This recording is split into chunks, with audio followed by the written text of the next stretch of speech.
Good morning, Suprabhatam. आप देख रहे हैं हमारा यूट्यूब चैनल मनोहर वाणी।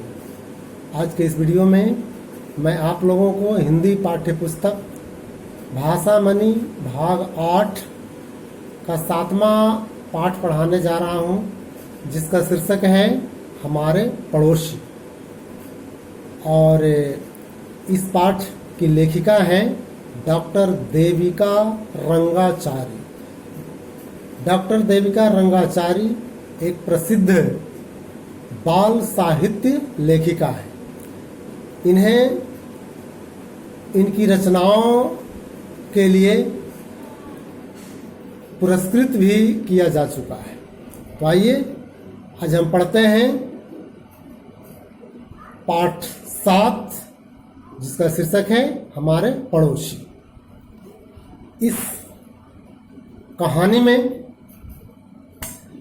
गणित के अध्यापक का कठोर व्यक्तित्व और पड़ोसी धर्म निभाने वाले चरित्र को एक ही व्यक्ति के द्वारा दिखाया गया है।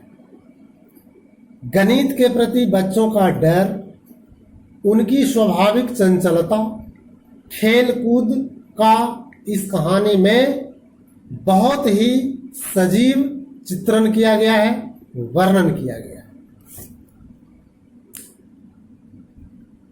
रवि और मैं खाली बैठे खिड़की से बाहर झांक रहे थे। कहानी की शुरुआत होती है, लेखिका कहती है कि रवि और मैं यहाँ लेखिका डॉक्टर देविका रंगाचारी के लिए आया है और रवि उसका भाई है।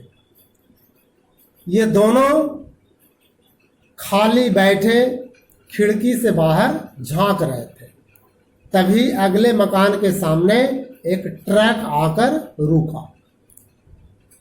इनके मकान के आगे जो एक बड़ा सा मकान था, उसके आगे एक ट्रक आकर रुका।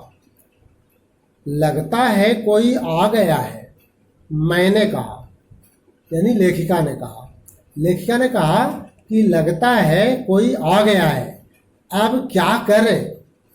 हमने एक दूसरे की तरफ देखा, यानी रवि ने लेखिका की ओर देखा और लेखिका ने रवि की ओर देखा। उस मकान का बगीचा पिछले महीने से हमारे खेल का मैदान बना हुआ था। वहां हम लोग घंटों मजे करते थे। कभी उसकी घास में खजाने की खोज करते, तो कभी मन होने पर छुपा छुपी खेलते। यानी पहले से उस मकान में कोई रहता नहीं था, मकान बिल्कुल खाली था। उस मकान के आगे बगीचा था। उस बगीचे में लेखिका और उसका भाई अपने साथियों के साथ तरह तरह के खेल किया करते थे। लेकिन उस मकान में किसी के आ जाने से इन्हें बाधा उत्पन्न होने लगी। ये सोचने लगे कि अब हम लोगों के खेलने की जो जगह थी वह किसी के कब्जे में चली जाएगी, हम लोगों को खेलने में परेशानी होगी। उसकी खिड़की के धुंधले धुंधले कांच से हम लोग अक्सर झांका करते थे और सोचते थे कि यह मकान अंदर में कैसा होगा। उस मकान की खिड़कियों में जो कांच लगे हुए थे धुंधले थे। उस धुंधले कांच से अंदर की ओर ये देखा करते थे कि अंदर क्या क्या चीजें रखी हुई है, अंदर का मकान कैसा है। रवि कहता, इसमें एक भूत है, मुझे उसकी आवाज सुनाई देती है। रवि बाल सुलभ बातें करता। बच्चों को अक्सर भूत पिशाच का डर बना रहता है। तो रवि कहता है कि इस मकान में लगता है एक भूत है और मुझे उसकी आवाज सुनाई देती है। मैं डर के मारे कांप उठती। भूत का नाम सुनते ही लेखिका डर के मारे कांप उठती और तुरंत हाथ जोड़कर भगवान को याद करने लगती। सुबह से बारिश हो रही थी और हम लोग घर में ही छिपे हुए थे। एक दिन की बात है कि उस दिन शुरू से ही यानी सुबह से ही वर्षा हो रही थी। लेखिका और उसका भाई रवि घर में ही छिपे हुए थे। देखो वे हर तरफ रपटते फिसलते फिर रहे हैं। रवि ने जबरदस्ती हंसने की कोशिश की, भूत के नाम पर डराने की कोशिश की रवि ने कि देखो वे हर तरफ रपटते फिसलते फिर रहे हैं। इन भूत के बारे में कह रहा है। वहां कीचड़ ही कीचड़ है, उनके बक्से खराब हो जाएंगे। तभी मैं स्तब्ध रह गई। मैंने रवि का कंधा पकड़कर जोर से हिलाया। दरअसल वह आदमी कोई भूत नहीं बल्कि शंकर साहब थे, जो इनके गणित के शिक्षक थे। तो लेखिका कहती है कि वे तो शंकर साहब हैं। मैं चीख पड़ी। उस दरवाजे से ही घुस रहे हैं जिस मकान के बगीचे में ये लोग खेला करते थे, उसी मकान में शंकर साहब घुस रहे थे। मेरा जुड़वा भाई रवि अविश्वास पूर्वक देखता रहा। रवि को विश्वास ही नहीं हो रहा था कि मेरे गणित के शिक्षक इधर कहां से आए। वह अविश्वास पूर्वक देखता रहा। लंबे पतले और चश्माधारी सज्जन सामान रखने वालों को निर्देश दे रहे थे। दरअसल शंकर साहब उस मकान में नए नए आए थे। ट्रक से सारा सामान लेकर आए थे और वे ट्रक पर से सामान उतरवा करके उस घर में व्यवस्थित करवा रहे थे। हाँ वही हैं, रवि ने धीरे से कहा। जब रवि ने भी गौर से देखा तो समझ गया कि हाँ ये तो वही हमारे गणित के शिक्षक शंकर साहब ही हैं। उसने कहा हे भगवान। उन्हें डर लगने लगा कि अब हमारे पास गणित के शिक्षक आ गए, हम लोगों को अक्सर डांट सुननी पड़ेगी। हम लोग कोई गलती करेंगे तो तुरंत उसकी सजा मिलेगी। हम लोग जड़वत खड़े अपने गणित के अध्यापक को देख रहे हैं। जड़वत यानी निर्जीव की तरह, पत्थर की तरह खड़े अपने गणित के अध्यापक को देख रहे थे, जो हमारे स्कूल के आतंक थे। स्कूल के आतंक माने भय उत्पन्न करने वाले। शंकर साहब जो गणित के अध्यापक थे, उनसे बच्चे काफी डरते थे, इसीलिए इन्हें स्कूल का आतंक कहा जाता था।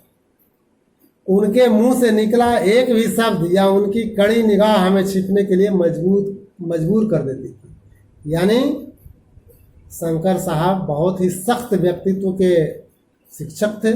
इनसे सारे बच्चे काफी डरते थे, भयभीत रहते थे। वे ठीक बगल के ही घर में हैं। मैंने दोहराया, बचाओ, अब हम क्या करें। हमने अपने मम्मी पापा को बताया। दोनों भाई बहन जाकर अपने पापा से, अपनी मम्मी से शंकर साहब के बारे में बताए। उन लोगों को तो हमसे बिल्कुल ही सहानुभूति नहीं। दिक्कत क्या है? पापा गरज पड़े, यदि गणित के अध्यापक आ गए इस मकान में रहने के लिए तो दिक्कत क्या है? तुम्हें क्या परेशानी है? कुछ भी हो, पड़ोसी तुम्हारी पसंद से तो नहीं आएंगे। पड़ोसी में कोई भी आ सकते हैं, तुम्हारे पसंद के तो कोई पड़ोसी आएंगे नहीं। यदि शिक्षक ही आ गए तो इसमें तुम्हें क्या परेशानी है, क्या दिक्कत है? रवि और मैंने एक दूसरे की ओर देखा और आंखें भरकर रह गए। स्थिति की विकटता के बारे में इन लोगों को समझाने का कोई फायदा नहीं था। यानी दोनों भाई बहनों के लिए शंकर साहब एक बहुत बड़े आतंक के रूप में आए थे, लेकिन इनके मम्मी पापा के लिए कोई विशेष बात नहीं थी। इसीलिए लेखिका कहती है कि मेरे पापा मम्मी को मेरे प्रति कोई सहानुभूति नहीं दिखी। इन लोगों से ज्यादा ध्यान तो हमारे दोस्तों ने दिया, मम्मी पापा से ज्यादा ध्यान इनके दोस्तों ने दिया। कितना बड़ा संकट है। माधुरी चिल्लाई थी। माधुरी जो इसी के स्कूल में पढ़ती है, बगल की सहेली है, वह चिल्लाई, क्या शंकर साहब यहाँ पहुँच गए बगल में, हम लोगों को अब खेलना मुश्किल हो जाएगा, हम लोग को घर में रहना मजबूरी हो जाएगा। फंस गए तुम लोग तो, यानी हम सभी लोग फंस गए बुरी तरह से, क्योंकि हमारे गणित के शिक्षक यहाँ आ गए। अब हम लोगों की आज़ादी छीन गई। हम लोग कोई गलत काम यहाँ पे नहीं कर सकते, ज़्यादा समय तक खेल नहीं सकते। तुम्हारा बस स्टॉप भी एक ही होगा, हमारे दुख में शामिल होता हुआ प्रदीप बोला। प्रदीप जो बगल का साथी है, उसने कहा कि तुम्हारा बस स्टॉप भी एक ही होगा, यानी जहाँ पर तुम्हारे शिक्षक बस में बैठेंगे वहीं तुम्हें भी बैठना होगा। इसलिए तुमको बस स्टॉप पर बिल्कुल सही तरीके से पहुँचना होगा, समय से पहुँचना होगा, नहीं तो शिक्षक से डांट सुननी पड़ेगी। जब भी तुम कोई गड़बड़ करोगे तो तुम्हारे घर वालों से शिकायत होगी। तुरंत शिक्षक जाकर के शिकायत करेंगे कि सही समय पर बस स्टॉप पे नहीं पहुंचता है, या रास्ते में किसी तरह की गड़बड़ी करता है। यह बात तो अभी तक हमारे दिमाग में आई नहीं थी। जब हम उनके साथ ही बस से उतरे थे तभी से यही हाल था। उन्होंने हमें हल्के से आश्चर्य के साथ देखा था। क्या तुम लोग यहीं रहते हो? उन्होंने डपट कर पूछा। बस से उतरते समय जब रवि और रवि की बहन यानी लेखिका पर नजर पड़ी तो शंकर साहब ने डपट कर पूछा, तुम यहीं रहते हो? तो इन लोगों ने कहा, जी सर, हम आपके बगल के मकान में ही रहते हैं सर। मैंने हिम्मत करके धीरे से कहा। वे जब भी मेरी तरफ देखते थे मेरी यही हाल होता था। जब भी शंकर साहब इन लोगों की तरफ देखते थे ये डर जाते थे। अच्छा, अब समझा, उन्होंने कहा और लंबे लंबे कदम बढ़ाते हुए चल दिए। अगली सुबह बस स्टॉप पर पहुंचने में हमने थोड़ी देर की। रवि नजर रखे रहा और अंत में बोल पड़ा, अब वे जा रहे हैं। हम बातें करते हुए जानबूझकर देर कर रहे थे, यहाँ तक कि माँ को फिक्र होने लगी थी कि कहीं बस छूट न जाए। तभी रवि को नुक्कड़ से बस मूर्ति दिखाई दी। नुक्कड़ से यानी कोना से, कोना से बस मूर्ति दिखाई दी। हम लोग एकदम से भागकर बस स्टॉप पर पहुंचे। हम लोगों ने लगातार 5 दिन तक ऐसा ही किया। शंकर साहब एक बार नाराजगी भरी नजरों से हमें देखते। छठे दिन जब हम लोग दौड़ते भागते और हाँफते हुए पहुंचे तो वे नाराज हो गए। शंकर साहब नाराज हो गए क्योंकि वे बराबर देखते थे इन बच्चों को दौड़ करके बस स्टॉप पर पहुंचते हुए, जो कि उन्हें बुरा लगता था। वे सोचते थे कि इसे और पहले निकलना चाहिए और सही तरीके से रास्ता तय करके यहाँ पहुंचना चाहिए, दौड़ भाग करके यहाँ नहीं आना चाहिए। तुम लोग ठीक समय पर बस स्टॉप पर क्यों नहीं पहुंचते? उन्होंने डांट कर कहा। शंकर साहब ने बच्चों को डांट करके कहा कि तुम लोग जो दौड़ करके यहाँ पहुंचते हो तो सही समय से घर से क्यों नहीं चलते हो? दौड़ कर यहाँ क्यों आते हो? यह तरीका ठीक नहीं है। हम लोगों ने चुपचाप सिर झुका लिया। जानते थे कि हमें हार माननी ही पड़ेगी। ये जानते थे कि किसी तरह का कोई तर्क देंगे नहीं चलेगी इनके सामने। हर हालत में हमें हार माननी ही पड़ेगी। इसके बाद से हम लोग सही समय पर बस स्टॉप पहुंचते और बस रवाना होने तक शंकर साहब के साथ कई पीड़ादायक क्षण गुजारते। पीड़ादायक, कष्टदायक, यानी उनके साथ बस में यात्रा करना इन लोगों के लिए बहुत कष्टदायक था, क्योंकि ये बस में कुछ बोल नहीं सकते थे और किसी तरह की कोई गड़बड़ी नहीं कर सकते थे, इसलिए इन्हें बस में कष्ट की अनुभूति होती थी। वे हमारे अंकों के बारे में सवाल पूछते, बस में बैठे बैठे अंकों के बारे में सवाल पूछते, और जब हमारे अंक कम रहे होते तो बहुत ही अप्रिय अंदाज में गुर्राते, यानी गुस्सा करते। तुम लोग आजकल बिल्कुल नहीं पढ़ते हो।